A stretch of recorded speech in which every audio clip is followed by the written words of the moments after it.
Welcome to Grapple Arts Radio. Hello everybody, this is Stephan Kesting from grapplearts.com. Today I'm having a chat with Jeff Westfall. Jeff runs the Rising Phoenix Martial Arts Academy in Evansville, Indiana, but that's not how I got in touch with him or found out about him. I found out about him through his podcast called The Martial Brain, which really is this interesting intersection of critical thinking, skepticism, neuroscience, and martial arts, right? The martial brain, it makes sense. And, I've listened to a few of your podcasts, Jeff, and I really like your approach of sort of a skeptic's point of view to martial arts. So I'm guessing you're not spending most of your time prancing around doing kata and practicing your five-finger palm exploding heart technique. Your guess would be correct, Stephan. Yeah, I've always, early on in my martial arts career, I'm pretty old. I started training in 1971, and early on I was always kind of leery of what I saw, some of the crazy stuff, the chi power and demonstrations. I was fooled by a few of them because I was so young, but very quickly and early on I started seeing, this doesn't seem to pass the smell test. And that kind of stuck with me all through time. And then, of course, when I became interested in Bruce Lee's approach, that struck me as a very skeptical approach to martial arts as well. And, of course, I admired him. I was a young man. Well, I think nowadays, when you think back to what Bruce Lee's central premise was, or some of his central premises, take from different martial arts. If you're doing Shotokan, you just don't need to do Shotokan. It's okay to take some Judo. It's okay to take some Japanese Jiu-jitsu. It's okay to do some gas boxing, and then go field test it, like actually go do sparring. I don't think he did that much grappling sparring, but I do know he did quite a bit of stand-up kickboxing sparring. And now when you tell people about that, they're like, well, duh, of course you should do that. But it's like that stage of knowledge where first everybody denies it, then everybody attacks you, and then everybody accepts it as so obvious that it should be self-evident, but it wasn't self-evident for. Sure wasn't. No, like I said, in the early '70s, I was by the time I was teaching, I started teaching in 1975, and I was so into Bruce Lee's approach that even though my background was in Kyokushin and in a kung fu style called Tai Lung Kung Fu, most commercial schools, they didn't allow you to kick below the waist when you sparred. And I very carefully, keeping safety as a factor, I very carefully asked my students, go ahead, when we spar, let's practice kicking low. And we were just considered the Cobra Kai Academy of the area where I am because of that. They're crazy. They kick to the legs. And I'd say, well, isn't it crazy to kick at someone's head if you don't have good control? Just all these hidebound ideas about what is okay and what is not. And that was just one example. Well, this was the point karate era where only a few maniacs, like the Kyokushin guys, were going full contact. Right. And boxers. Right. And like you said, I loved when you said gasp boxing. Like one of my earliest karate instructors used to use this phrase when he was trying to describe a haymaker punch, but he would describe it as a wild, uncontrolled boxing style hook. Oh, really? Yeah, as if boxing is this, just sort of two dudes with no training whatsoever, just kind of letting their gorilla out. Not giving any credit at all to the science behind boxing. And I kind of took that in because I was so young, and then I met a few boxers and realized the error of my ways when they pummeled my head scientifically.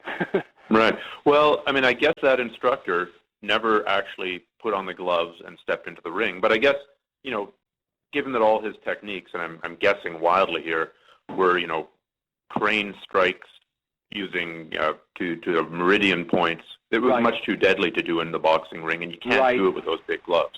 Yep. Yeah, that's the excuse I've heard a lot through the years. Yeah, for sure. I mentioned that in one of my podcasts about a guy who once claimed that his students couldn't even spar because the techniques they practiced were far too deadly for sparring. Since we came up in the same era of Black Belt magazine, do you remember the Dim Mak guy? There were all these photos of him breaking coconuts and breaking boards, who claimed that he developed so much poisonous chi in his left hand that he couldn't hold a baby in his left hand because it would kill the baby. I don't remember. I might remember his name if I heard him, but I don't remember that particular claim. That's fantastic. Isn't that fantastic? I remember Ed Sacharnowski. You remember him? Oh, yeah. Let people kick him in the crotch full power. Mm-hmm. I think Penn and Teller should do an episode on him because That would be wonderful. I still wonder what the trick was. I mean, maybe it was just total pain desensitization. Yeah, I'm not sure. Obviously, I would be skeptical that it was any kind of chi power, of course. Mm-hmm. But there had to be something that was going on there that can't be that good for you. Yeah. Well, I mean, I wonder.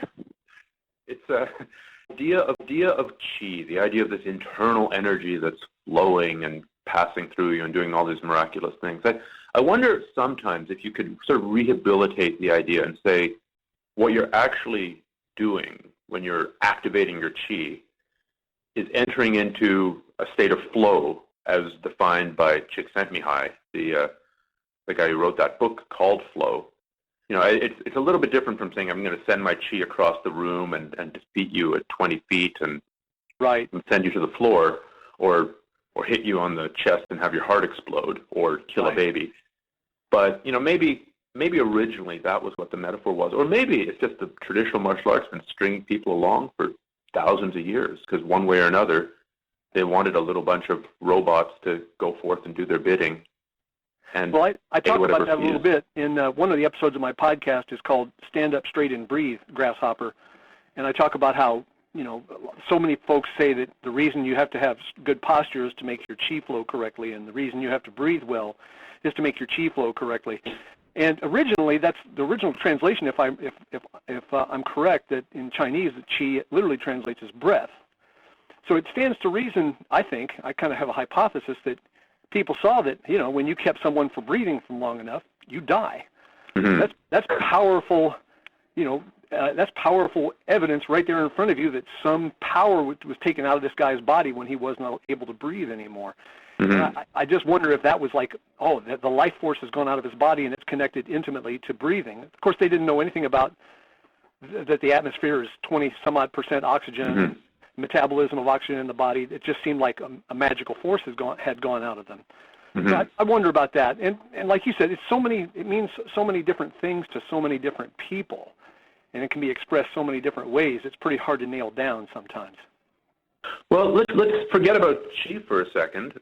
Both you and I have trained in Kung Fu. I did years of Hung Gar Kung Fu, some Southern Crane, some Northern Shaolin, and I took it pretty seriously. I mean, there was always some skepticism there, like, is what I'm learning really going to work? But I think it's a pretty representative cross-section of the Chinese martial arts system. Some Southern systems, some Northern systems, some systems with deep horse dances, lots of forms, few forms, by forms, katas, repeated movement patterns.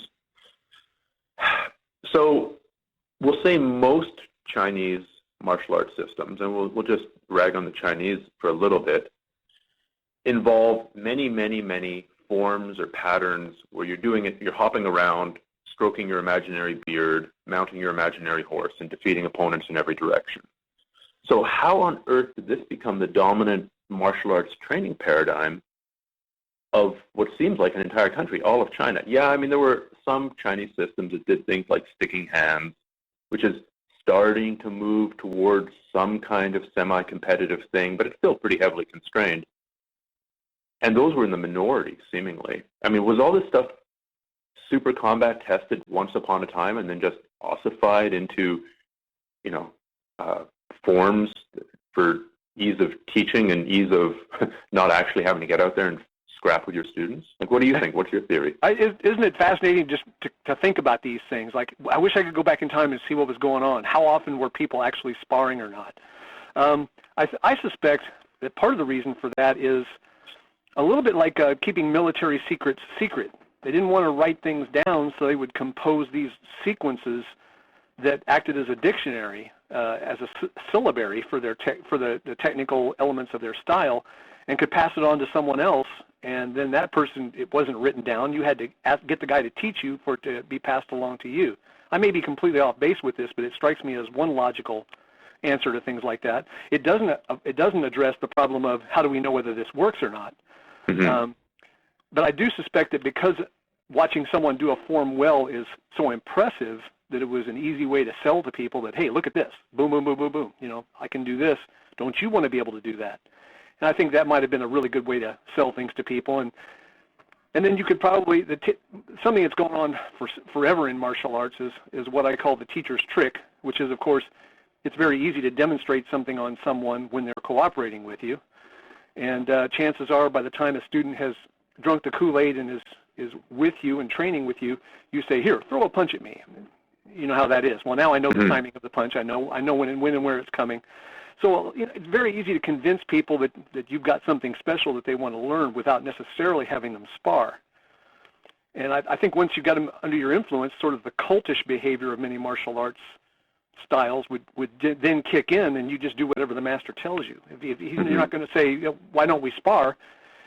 Maybe you might be exiled if you if you ask that question. It's a fascinating question, and I agree with you. You have to wonder how this entire culture grew up and became so prevalent. Well, I wonder maybe I mean, Daniel Nosanto, who both of us, as it turns out, are associated with, has said that a martial arts is three things. It's the techniques, it's the equipment, and it's the training method. I mean, Brazilian Jiu-jitsu would look very different if we were doing it on pavement all the time. Yes, it would. It would also look very different if the training method were different. You know, the training method, the sparring and the sort of competitive drilling is such a large part of it. You took that out of it, and I bet you within 2 or 3 generations, you and I we're teaching it to our students, they're teaching it to their students, they're teaching it to their students. They're going to be, okay, today we're going to do techniques 657 through 701, and we're going to do flow sequence 1. And it's essentially going to end up looking a lot like a kata.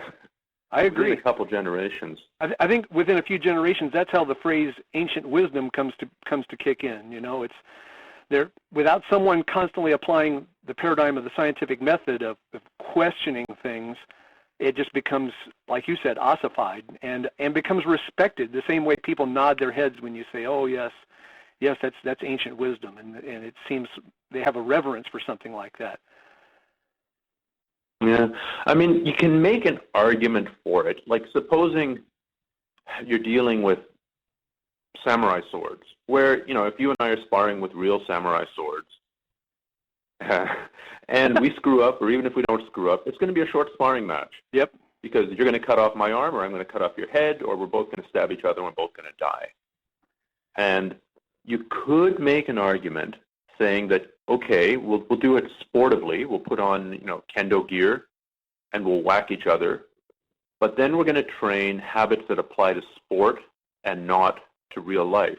And then that's where Jigoro Kano essentially took traditional Japanese jiu-jitsu and threw out all the stuff that couldn't be trained competitively or couldn't be sparred.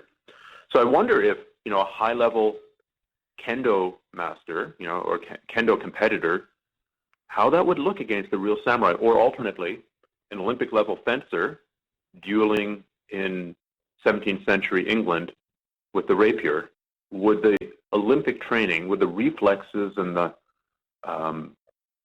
skills developed in that very heavily constrained environment translate through to real combat with a real rapier? It's interesting, and I think the only way you could really test that would be to get a large enough sample size, because of course and that was one of the fallacies of the original UFC was the sample size was very small. Of course, you're not going to take anybody and have them fight 1,000 times. Right.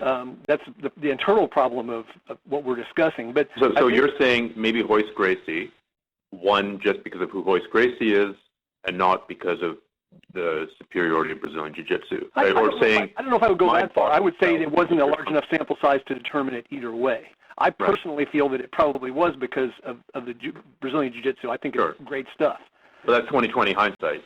Exactly. Yeah. Yeah, exactly. And I remember hearing about a match between an English sailor or a Portuguese sailor and a Japanese samurai. So it was epee against samurai sword. And the sailor managed to skewer the samurai and won. And that's interesting. That's it. It probably wasn't an epee. It was probably more of a rapier. Oh, sorry. I'm thinking the sport. Yes, I'll go with rapier. But that doesn't really prove anything. I mean, it's one data point. Yeah, you'd have to have them fight 100 times, or have to fight, clash the two cultures together.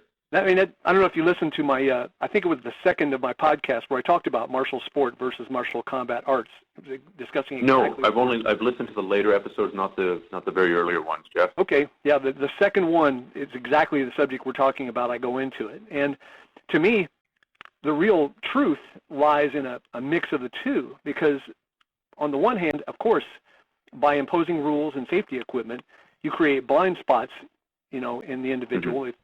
But yet at the same time, if all you do is think about combat and practice for combat, but you don't ever spar it, then how do you ever fake right and then go left? How do you ever create the athleticism necessary for that kind of competition? So to me, I think applying the athleticism, whether you're going to compete or not, just by having, as Eric Paulson says, you've got to spar it, Mm-hmm. But yet at the same time, you also have to factor in, okay, what if I have a guy in my guard and he pulls a dagger out? Well, that changes things entirely. It's a fascinating mix, the whole idea of which, and that's what I talk about in that episode is the old cliche is which is better, and to me, a mix of the two is better. I remember coming to a jiu-jitsu class. I think I was a purple belt or something. And I mentioned that I had just been training with Danny Nasanto doing some silat stuff. And the guy was like, oh, yeah? Well, how would silat counter the triangle choke? It's like, yeah, okay. There's a counter. And so I put on my gi. But while I was putting on my gi, I took a karambit, which was a training knife. It's this weird hook knife with a hole for your index finger. Almost impossible to disarm. Really, it's a grappling knife when you think about it. And I slipped it inside my gi. And then I let the guy put me in a triangle choke. And I took it out, and I cut his femoral artery on one side, the femoral artery on the other, his brachial artery, his carotid. I assume you mean you simulated cutting them. Yes. No, because I he was challenging me, so somebody had to die. Yeah, I simulated it, and it was just funny how it took a good 10 seconds for the guy to realize what was going on, and that is, of course, truly what a typical silat answer would be to a triangle choke. Sure, and I think military art. The culture situations are really interested. I mean, if we wanted to test whether ninjutsu is better than samurai skills, and we let the guy out there and he's got his blinding powder in one hand, he throws the blinding powder. Blinds the samurai, stabs him, and the guy wins. That's going to work one time. Right. But as soon as word spreads on the internet, watch out for the blinding powder. Yeah, exactly. Wear goggles.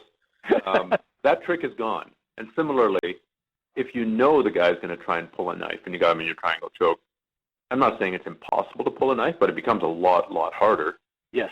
So it's these little tricks that work. And maybe that's the essence of this martial art versus martial sport thing. Martial sport trains the bread and butter again and again and again. Makes you really good at the jab, the cross, the hook, the knee, the arm bar, the whatever. But you get these little blind spots, like you said, where the blinding powder and the knife and your special trick is like, oh no, here come the cops. And the guy looks around and then you hit him. That'll work once. And maybe on the street all you need is it to work once, but if you can combine your little trick with a solid right cross developed in sparring, that's much more powerful than just doing one or the other.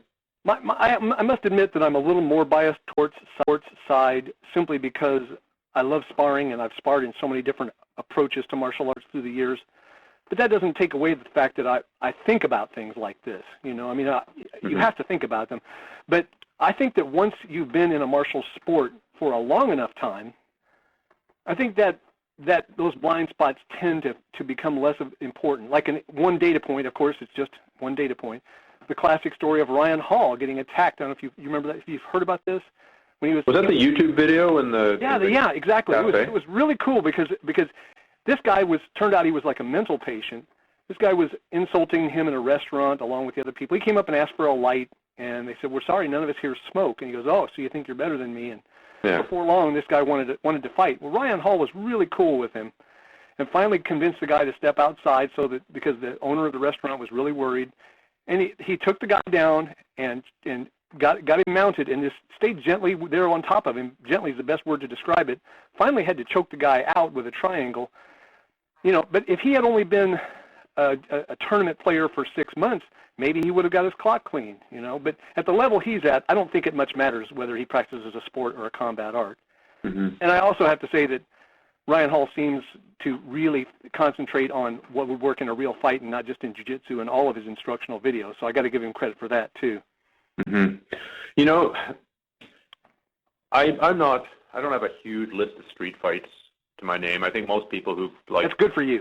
yeah, exactly. Most people who got 10, 20 street fights either are assholes or spend way too much time around drunk people or drunk themselves. Yeah, if you're going out testing your hypotheses by fighting, then there's something definitely wrong with you. Yeah, and I mean, it's just the more martial arts I do, the more worried I am about stuff like that, because you see, on any given day, anybody can beat anybody. A 12-year-old kid could take out Mike Tyson in his prime. He takes a pencil and jams it into his eye. Absolutely done. And you can put them together in the ring, and 1,000 times out of 1,000, Mike Tyson will knock that kid out. Absolutely. But in real life, it might only be 95 times out of 100.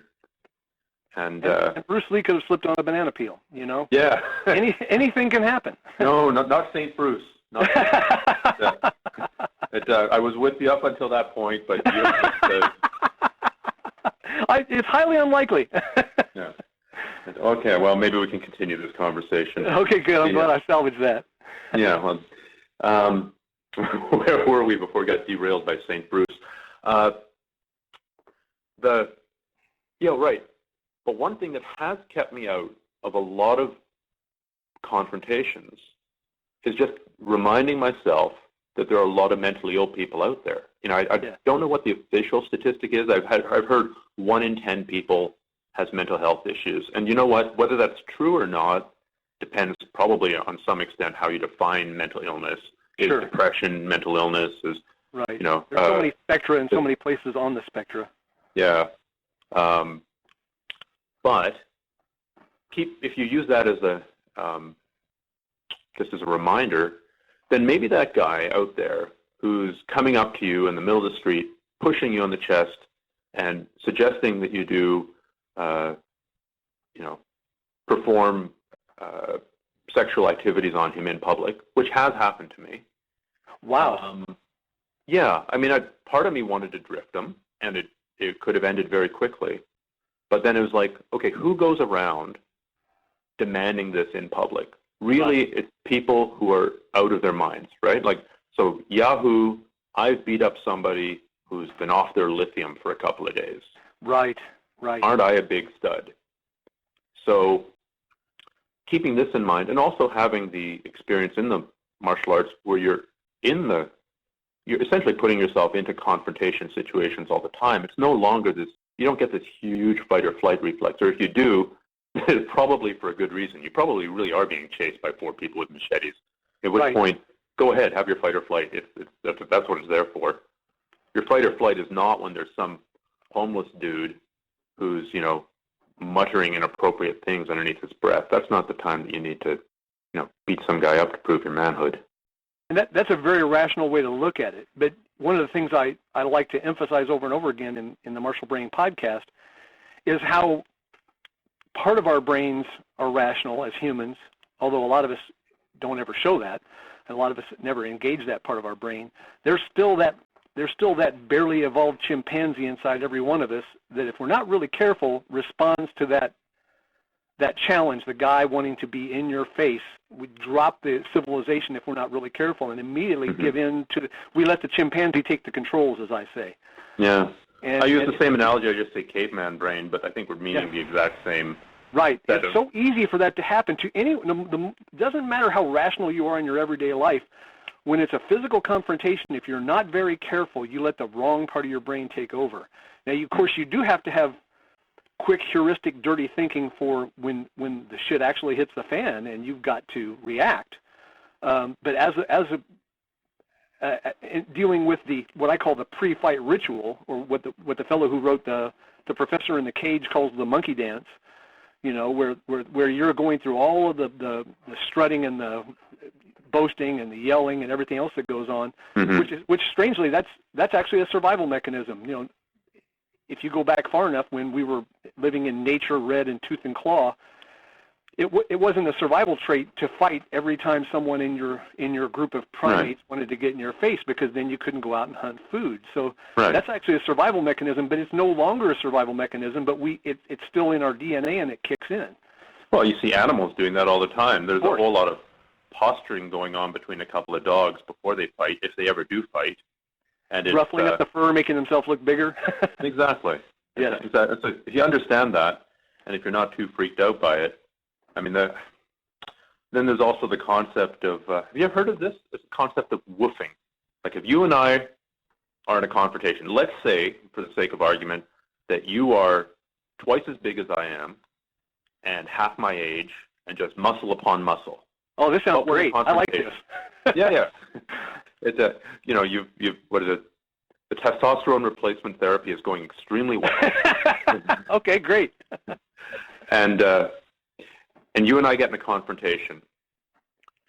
If you push me hard enough, then I have to attack, because otherwise I'm going to lose face, right? I'm going to lose any status that I have. It's better for me to attack you and get pounded than it is for me to attack you, but than it is for me to back down. Absolutely. So if you know this, you can give me sort of a graceful exit where I back off, the little guy going, screw you. I'm going to kick your ass tomorrow. I got an appointment. I'll kick your ass tomorrow.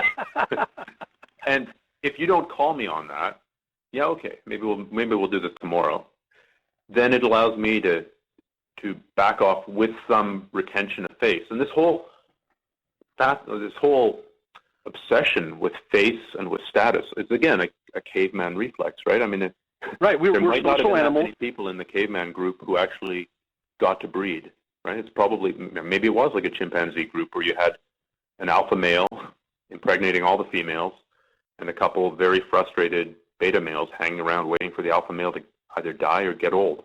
I think even for males and females, not just for breeding, but where you, like for primates, where you are in the social hierarchy is huge. And I think that, like, I'm writing a Marshall Brain right now that I haven't recorded yet, where I talk about, like, social scientists are now starting to wonder if things like gossip and bullying might be directly tied into the fact that we're social creatures, and also being hard-headed during an argument, being resistant to changing your mind when faced with facts, that these all stem from, it's better to win an argument whether you're right or wrong than to change your mind faced with facts, because when you win an argument, your status within the group is reinforced or even raised. So you can use an ad hominem attack and shout a guy down, but within the group that makes you appear more powerful. So we kind of have this tendency to deviate from being convinced by logic and wanting to just win by convincing everybody else, almost like any means necessary. Jerry Springer show, just to get the audience to cheer for you. And then, of course, gossiping is a way of reinforcing social status, talking about other people, and hence the lure of, like, reality television. And then bullying, of course, is another way of like reinforcing that this is where you are in the hierarchy, and this is where I am. And all of those, I think, an excellent hypothesis. I don't know how much data is behind it, but it seems logical to me that reinforces all of that stuff. It's amazing and how much of all of this martial arts is concerned with. And then there's a huge resultant dump of brain chemicals as soon as we have one of these status-based interactions. Yes. Where if we're arguing about what's better, iPhone or Android, and you turn it into insulting me personally and yell me down and insult me and win the argument, and you get the Jerry Springer audience to cheer for you, the cheap seats turn against me, my testosterone plummets and yours rises. Right. And there are also a whole bunch of other neurotransmitters that respond to changes in status. And this happens sort of in a maybe that's why the traditional martial arts we're so resistant to sparring. Maybe that's the real reason, because it threatens status. If I'm the best person at doing the Tiger Crane form in the school, because I've been doing it the longest, then my status is fairly secure.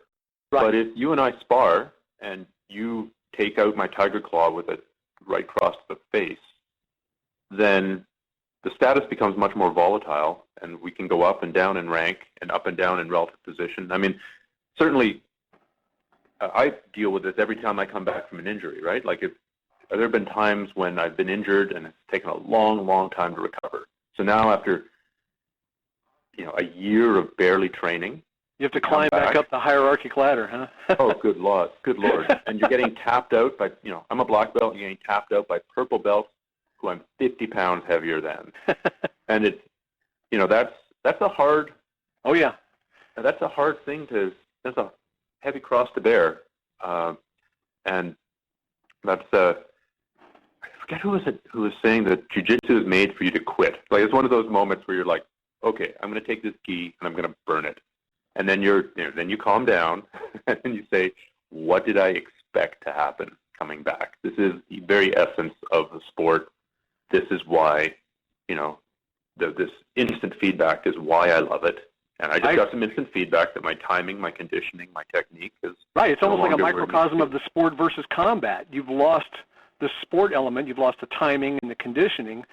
So you're left with the combat phase of it, which is functional in a lot of situations. But you get in there with those young guys that know all your moves and know your timing, and your timing's not sharp. It's perfectly logical and reasonable that they would do that. But that doesn't assuage the little monkey inside of all of us that wants our status. Mm-hmm. Now, since we're talking about neurochemicals and chimpanzees or cavemen, what do you suggest to your students about dealing with the whole fight or flight reflex, the whole gigantic adrenaline dump that happens sometimes appropriately, but realistically in most modern situations, it's not appropriate, right? You become a complete idiot and unable to tie your shoelaces. All your fine motor skills go into the trash. How do you suggest to your students or what can they do to keep their fight or flight reflex under control? Well, one thing, a lot depends on the biggest variable that you haven't stated for me, and that is how much time are we talking about? Is the guy actually attacking you right this second, or is it the pre-fight ritual, the monkey dance going on? Or if there's time, if it's just like the pre-fight ritual, then to me what I try to tell them to concentrate on is your breathing. I mean, and not because it has anything to do with chi power, but because that's one of the ways that you can mitigate. Like people with panic disorder, that's one thing that they learn to do is learn to focus on their breathing to give them something to concentrate on, so that they don't think they're going to die right this second. And panic disorder is nothing but an unsolicited adrenaline dump. It's a fight or flight response that you didn't really want to have. And so I think anything that helps with something like that, breathing helps a ton. Of course, indoctrinating them. Look, you're going to have little tapes that are going to play across your brain, like, I can't let this guy get away with this. It sort of teach them about the things that are going to shoot across their brain that they've got to learn to be really careful not to pay attention to, and to keep themselves focused on what's going on at the moment at hand. But that to me is maybe the toughest nut to crack in martial arts training and training people. I mean, you really don't know with any of them how it's going to work until you see them. It's a little bit like training students to fight. I've been training kickboxers for a lot longer than I've been training MMA guys. I coached kickboxers clear back into the early 80s. And man, a guy, this classic cliche, the guy who is awesome in the gym and then gets out there in competition and boom. And you never, it's really hard to predict who that's going to be. Mm-hmm. To me, that's kind of a similar phenomenon. You can teach them techniques till you're blue in the face, but you're not sure how they're going to handle a stressful situation. So I agree that discussing that is really important, and different students have different problems in that regard. Like in a related thing, I've got students who, and I'm sure you've seen this in your teaching, you'll have students who, when they step out to, say, kickbox or to compete in grappling, they go too hard and they burn themselves out. They they get too tired too early because they're thinking of it almost like a fight. That guy, you've got to think. What I tell people is, look, I want you to go out there and work, not fight. And because you can work longer than you can fight, because fighting is a 100-yard dash, working is running a marathon. And then other guys, it's like, dude, you got to fight a little bit more. You're out there barely working. And so it's such an individual thing, I think. Some folks just have a little bit of the. Are you familiar with the sociopath or the psychopath test book and the fellow who's got this thing going, the psychopath test? Is that the guy who wrote Snakes in Suits? I don't know if he wrote that or not. I'm not sure about that. But he's got there's apparently a well-tested set of questions that you can sort of give someone and find out if they're on the psychopath spectrum. And apparently, a lot of people that are in very high-stress jobs, like CEOs of major corporations or guys in special forces in the military, people in positions of leadership, like religious leaders and martial arts instructors, there's a high percentage of people that are on that spectrum of psychopathy in there because they're fairly cold-blooded. They don't lose it as easily in stressful situations. And of course, I'm not saying they're all raging psychopaths, but there's this spectrum of people like that. It's a survival mechanism, but people who have terrible psychopathy have got too much of this gene and are non-functional humans anymore. Well, if we're thinking about the same guy, he was arguing essentially that we've got this vision of a psychopath being a brain-eating Hannibal Lecter. Right. But it doesn't really mean that. It just means, essentially, if I remember it correctly, an inability to empathize with other people. Yeah. And sort of really only caring about yourself, and other people are just these playthings or tools for you to use. And if that's the true definition of a psychopath, then I would argue that a lot of CEOs or snipers or and well, certainly psychopathic brain-eating martial arts instructors. I think of lots of examples of that. Yeah, but, sure. I can think of one in particular who's got a reputation for sex crimes. Yeah, well. Yeah, I know. not a shining paragon or exemplar of the martial arts, but really, I mean, there are a lot of people out there teaching martial arts, and I'm sure you would agree, who shouldn't be allowed. I mean, if I was king of the world... Shouldn't be allowed near children, period. Shouldn't be allowed near children, especially. That was going to be my punchline. Shouldn't be allowed anywhere near, shouldn't be put in positions of authority, and especially not being allowed, even if they don't eat the brains of or molest the children, they're still horrendous role models. Right. Isn't there an eerie parallel with like, Catholic priests, people in institutions? It's a position of power and prestige, and I think that a certain type of person tends to be drawn towards that. And the thing is, it's always going to be a subset. It's not going to be everyone. I don't think I'm a psychopath, and I run a martial arts academy. But it's really important, I think, to make sure that folks out there realize that this is a real phenomenon in psychology, and there's data to show that people like this are drawn to positions of power and authority and prestige. I've told this story before on my blog, among other places, but I remember traveling by bus. So I was going through from one side of the continent to the other, and I stopped in a large city, and I had an hour layover. This is when I was pretty young. I was in my early 20s, late teens. And, I had an hour or two before the bus went on. So I got out, went for a walk, and I saw, kickboxing right in the downtown core. So I go into the school, I go down the stairs. And I'm going down the stairs, I'm seeing all these signs, the man who masters himself will defeat 10,000 enemies, and, discipline, respect, courage. This is what our school stands for, and all these other, platitudes, well-meaning tropes that you hear. And I go down, and I go into the thing, and behind the counter is the school owner who's losing his mind. And he's like, "You fucking asshole! Those T-shirts, I was counting on them being here today, and they're going to be here tomorrow. They're complete bullshit. You are an asshole." And just losing his mind in amidst all these signs talking about, bring your children here. We'll teach them honor, courage, respect, self-control. And it's like, oh my God. Wow. Yeah. What a contrast. Yeah. And really, martial arts culture at a school. Right. Yeah, it's a little bit the luck of the draw, but so much of it comes from the top down. Absolutely. So much. When one of my students is going to move to another city, he always says, well, which style should I train in, or where, and I say, look, of course, you're going to have a certain preference for certain approaches, but the bottom line is the guy that runs the place. You got to feel him out and see what you think. And you still might be fooled, but at least that's where you start. Look at that guy. Look at how his advanced students act towards the other students. Does it look like they're all trying to make sure they have their place in the pecking order? Are they helping each other? Yeah, in a similar vein, I had a guy years ago, this is like about 1998, taught a seminar at my academy, a Sambo seminar.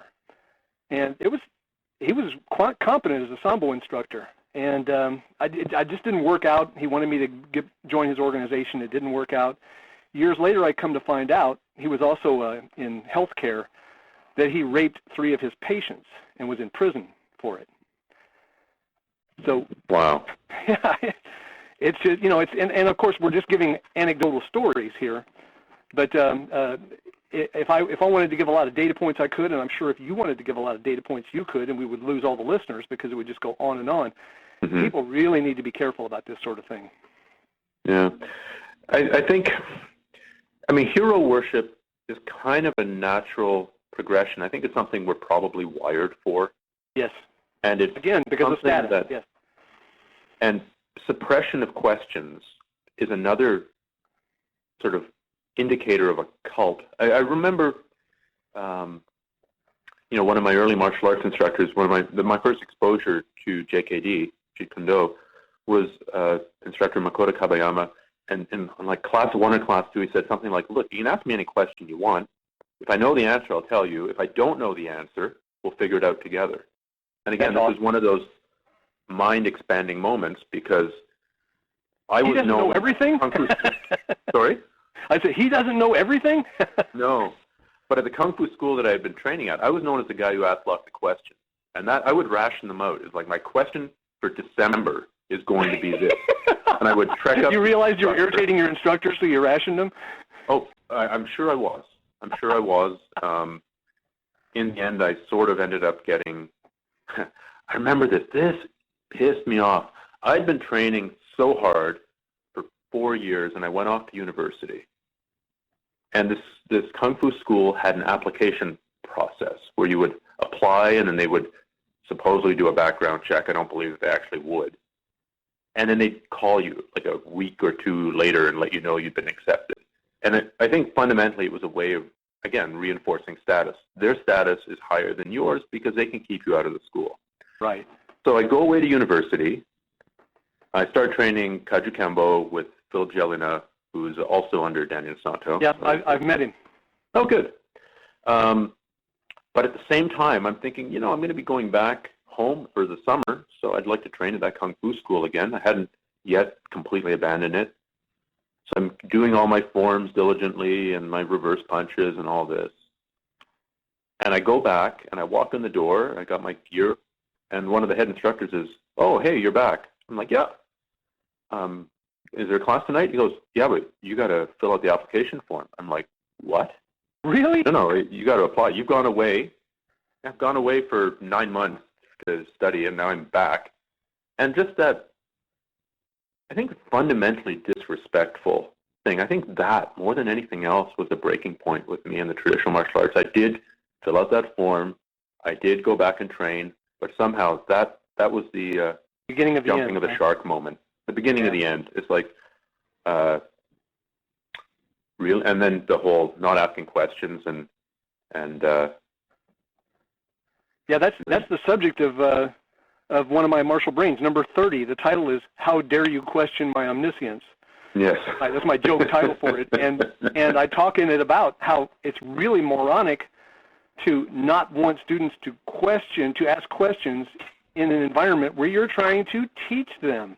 It doesn't make any sense. But I think a lot of it, maybe not all of it, but I think a lot of it stems from fear of not having an answer right at hand, and that would diminish your status. Yeah, and maybe it comes from some kind of screwed up Asian. Here, now having eliminated the first half of the podcast audience, we're now going to eliminate the second half. You're going to eliminate all the Asians. Yeah. Well, maybe it comes from some kind of screwed up Asian hierarchical culture. Groupthink culture, yeah. If you are low on the totem pole, yours is but to do and die. Right. Yours is not to question why. I think I got that backwards from Tennyson, but whatever. Right. It's still true. Yeah, the nail that sticks up must be pounded down. Exactly. And that doesn't go real well with Western culture, but maybe for Asianophiles or Nipponophiles or Sinophiles, that was exactly what they were looking for. Oh, questions are not allowed. This must be real. This must be the real stuff. Yeah. You know, that ties in, interestingly enough, with another one of my podcasts. The title is Drop and Give Me 50. And then I pause, and I say, dollars, please give me $50. And it's on what I perceive to be the paradox of in a commercial martial arts academy in a capitalist democracy, but yet, so the customer's always right? But you're an authority figure as a martial arts instructor, you know, and where do you draw that line? And I joke, of course, about the old cliche story about, like with Musashi, the old master that lives in a hut in the woods, and you go and ask him to train you, and he runs you off and tells you never to come back, and you show your persistence by keep showing up at his door, and finally he agrees to allow you to do chores for him, you know, or just like Daniel in the Karate Kid. You know, that whole trope. And then I say, wouldn't it be interesting if you went to a mall taekwondo school and the master met you at the door with a shinai in his hand and started smacking you about the head and shoulders, and then told you to clean his bathroom? It's odd to me how we marry this capitalist, you know, customer's always right thing with the authority figure. And what's interesting is some students buy into it differently than others. Like, there are people who really want to be screamed at and really want to be kept in their place. I'm not sure why. They really like it. They feel like you said. And then there are other folks that just have no tolerance for that whatsoever. I think there's a subset of that where some students need that for motivation. And I think really good instructors can tell. I mean, that's definitely not my style, to yell and scream at people. And if there was somebody who that's how they best learned, they'd best learn from somebody else other than me. Right. But students are, as you pointed out earlier, quite individual in what they need. Some of them need to get fired up. Some of them need to be calmed down. Some of them just need to be given the pieces of information and figure it out on their own. I mean, turn loose. Mm-hmm. Yeah. And I think trying to, that's one of the signs of a really good teacher is somebody who can figure out that, okay, Jeff learns this way, Stephan learns that way, therefore let Stephan learn the way that he prefers to learn, and let Jeff learn the way that he prefers to learn, and not everybody learns the same way. And I think that also stems from the discussion we had before we started recording, which is a great instructor is someone who gives a shit if you become better, and not necessarily puts himself first, but puts the student first. And he's gonna make the effort to learn the peculiarities of each student. And there are lots of them that, as I'm sure you're well aware, that don't. I mean, they just you learn it my way or the highway. Or just go the old Eastern Bloc method where you start out with 100 students and you tear the ACLs of 90 of them, and the remaining 10 are you do this little Darwinian selection process. You determine who's got the sturdy ACLs. Yeah. And then I suppose it's what motivates the instructor. If winning tournaments, and you see this more with Brazilian Jiu-jitsu instructors, but you also see it with North American. Some of them are totally 100% focused on how their students do in competition. And that, I think, can sometimes lead to completely ignoring, arguably, the people who need the martial arts training the most. Absolutely. The housewife. Absolutely. The guy We're on who's the same page with got that. 2 left feet.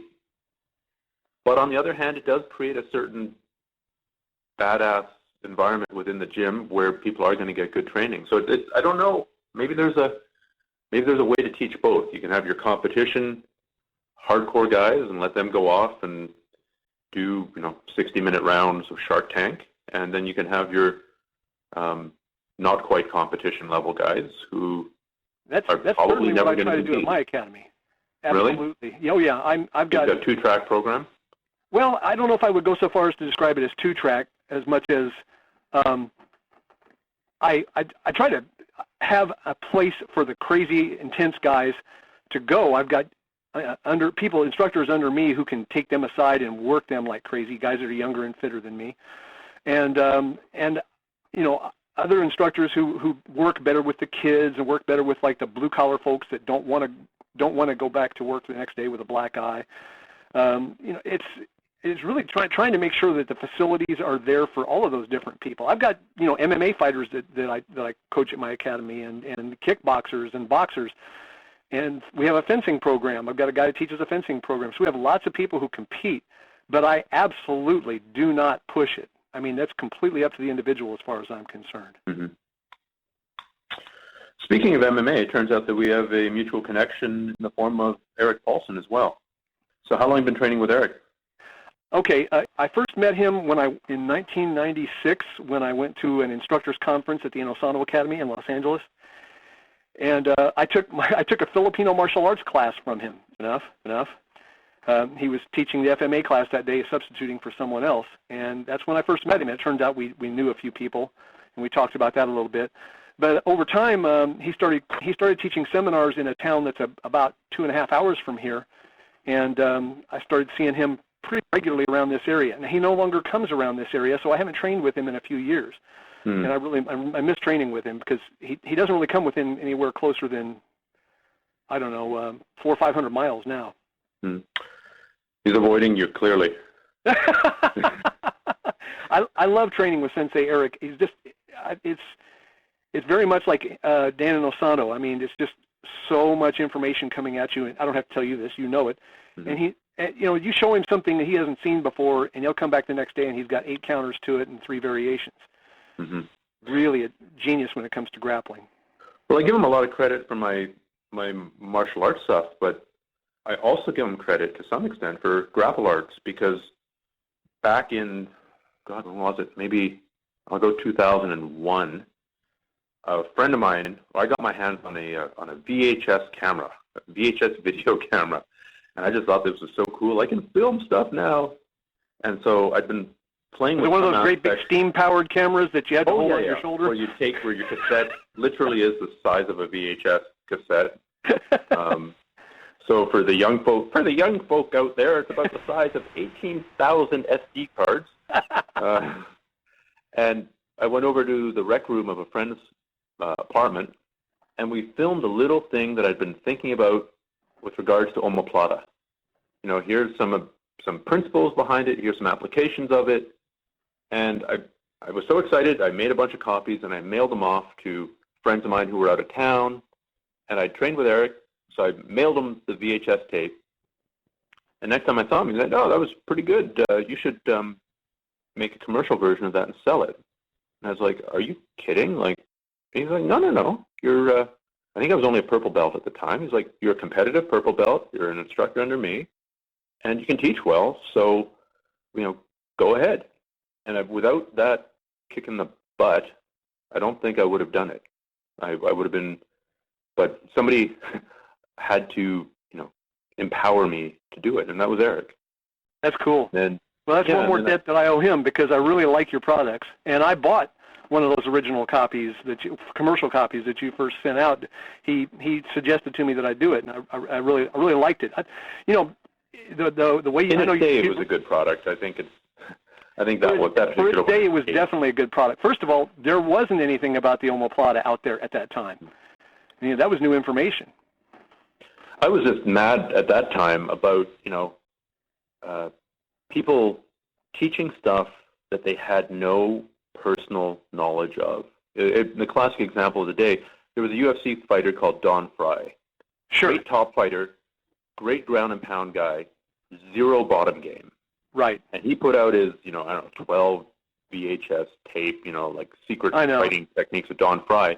And one of them was like submissions from the bottom. And he'd never submitted anybody from the bottom. He tried to do an arm bar on the wrong arm in the fight before. He's padding the series, adding extra volumes to the series to make it sell better. And it's fine. I don't fault him. He was good at what he did, but he should not have been making a submissions from the bottom VHS instructional because he had no experience in it. So similarly, I wasn't about to teach, high crotch takedown series because that wasn't my move.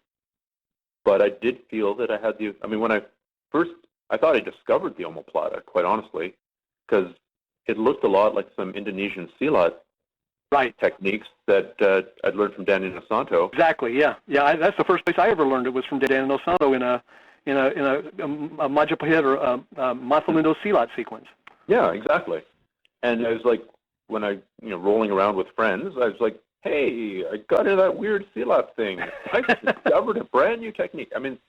Sadly, I found out a little while later that, the Brazilians had been doing it for 10 years, and it was a high-level attack that was used all the time at the advanced levels at the time. But I discovered it for myself, or rather I imported it into jiu-jitsu for myself. Sure. And, I had with the thrill of discovery, which is probably most techniques that are invented. You've invented it for yourself, because odds are somebody else out there has, wrapped it's the old cliche around the leg 3 times. It's the old cliche in anthropology about, like the wheel and fire is like, did one person develop it, and it diffused out from him and radiated out, or was it developed independently in different areas? And the martial arts is rife with examples of that. I've come up with stuff and go, man, I've never seen anybody do this. And 5 years later, somebody will teach it to me. I've seen it many times. Yeah, it's also a phenomenon of the internet era where you can't do something cool without it being on Twitter within 10 minutes. So, or something humiliating. Yeah, that's also true. At which point it'll be put in an infinite loop and be passed around as an Instagram video. But to feed people Schadenfreude. Yeah. A good thing that we're above that. I've heard of these videos of which you speak, but I don't know. I've never personally looked at them. So hopefully you're above that as well. I hope I am too. Yeah. Okay, Jeff. Well, this was a fun chat. Good luck with your teaching and your podcasting. So people can find you at the Rising Phoenix Martial Arts Club, Martial Arts Academy. Right. My website for the academy is rpmartialarts.com, and my podcast is The Martial Brain, and it's available on Stitcher and on iTunes. Awesome. And all I ask is folks listen to it and give it an honest rating, and if they want to give it a review, that's great. But it'll get pushed further and further if folks give it a rating and a review. So if they like it, I ask them to do that, and if they don't like it, that's cool. Well, I'm biased, of course, because I think we share. We have ideas in common. So therefore, you're a genius. we I understand that. I understand the sentiment perfectly. We also have similar hairstyles. Yeah. Oh well, then. A double bonus, but it's a voice of sanity in an area that sometimes needs a good dose of sanity. I agree. All right, Jeff. Best of luck, and run into you soon on the mats, I hope. It sounds great. It was really a pleasure talking with you, Stephan. Thank you so much.